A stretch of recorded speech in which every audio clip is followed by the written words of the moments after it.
Hello दोस्तों, नमस्कार। अब हम बात करते हैं अध्याय नंबर 2 में। टॉपिक नंबर 2, वैद्युत फ्लक्स। वैद्युत फ्लक्स क्या होता है? वैद्युत क्षेत्र के अंदर खींचे गए किसी भी काल्पनिक पृष्ठ से होकर गुजरने वाली बल रेखाओं की संख्या को हम वैद्युत फ्लक्स कहते हैं। अब इसका हम फॉर्मूला कैसे निकालेंगे? क्या माना एक वैद्युत क्षेत्र E है, इसमें एक काल्पनिक पृष्ठ खींचा गया है। अब इसमें हम बहुत छोटा अवयव dA लेते हैं, तब इस अवयव से होकर गुजरने वाला वैद्युत फ्लक्स E डॉट dA होगा। यदि हम इस संपूर्ण पृष्ठ की बात करें तो संपूर्ण पृष्ठ से होकर गुजरने वाला वैद्युत flux phi E epsilon A E dot dA होगा। यहाँ पर फाई संपूर्ण पृष्ठ के लिए समाकरण, इस पूरे पृष्ठ के लिए समाकरण है। यदि वैद्युत बल रेखाएं इस पृष्ठ से बाहर निकल रही है, यानी काल्पनिक पृष्ठ से बाहर निकल रही है, तो वैद्युत फ्लक्स धनात्मक होगा। यदि वैद्युत बल रेखाएं काल्पनिक पृष्ठ के अंदर प्रवेश कर रही हैं तो वैद्युत फ्लक्स ऋणात्मक होगा।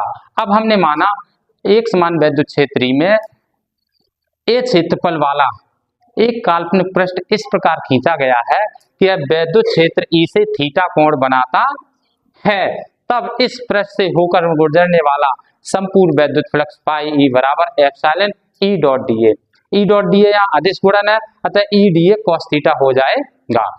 E dA का dA के E cos थीटा का dA के सापेक्ष समाकलन नहीं होगा, अतः यह कांस्टेंट है, इसे बाहर कर लेते हैं। तो फाई dA का समाकलन होगा A, अतः फाई E बराबर EA cos थीटा।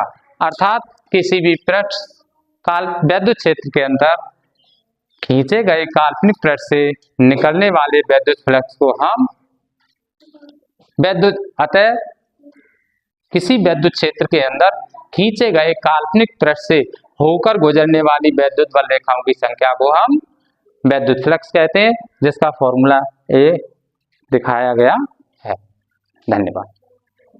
आप इसको देख लें, स्क्रीनशॉट ले सकते हैं, बहुत ही सरल है। केवल परिभाषा समझ लें, बाकी इस क्षेत्र को देखकर लिखना है। एक बार फिर समझा देते हैं। किसी वैद्युत क्षेत्र में खींचे गए काल्पनिक पृष्ठ से होकर गुजरने वाली वैद्युत बल रेखाओं की संख्या को हम वैद्युत फ्लक्स कहते हैं। माना एक समान वैद्युत क्षेत्र E है, इसमें एक काल्पनिक पृष्ठ खींचा गया है, जिससे हमें वैद्युत फ्लक्स ज्ञात करना है। अब इस हम काल्पनिक पृष्ठ पर एक बहुत छोटा अवयव dA लेते हैं, तब इस dA अवयव से गुजरने वाला वैद्युत फ्लक्स E डॉट dA होगा। तो संपूर्ण पृष्ठ से गुजरने वाला वैद्युत फ्लक्स क्या होगा? फाई E बराबर एप्सिलॉन E डॉट dA। यहाँ फाई A संपूर्ण पृष्ठ के लिए समाकलन है। यदि वैद्युत बल रेखाएं पृष्ठ से बाहर निकल रही हैं तो वैद्युत फ्लक्स धनात्मक होगा। यदि वैद्युत बल रेखाएं पृष्ठ में प्रवेश कर रही हैं तो यह ऋणात्मक होगा। अब हमने माना कि जो काल्पनिक अब हम क्या इसी चित्र को देखकर लिख रहे हैं? माना एक समतल पृष्ठ जो वैद्युत क्षेत्र के अंदर खींचा गया है, जिसका क्षेत्रफल A है, यह इस प्रकार खींचा गया है कि वैद्युत क्षेत्र A से थीटा कोण बनाता है। तो इस संपूर्ण पृष्ठ से गुजरने वाला वैद्युत फ्लक्स फाई E बराबर epsilon A E dot dA। E dot dA अदिश गुणन है, तो D dA cos थीटा। यहाँ E cos थीटा क्या है? dA के सापेक्ष कांस्टेंट है, dA का समाकलन होगा, A आ जाएगा, तो फाई E बराबर A cos थीटा। अब नेक्स्ट टॉपिक में हम वैद्युत फ्लक्स की विमा और मात्रक की बात करेंगे। धन्यवाद।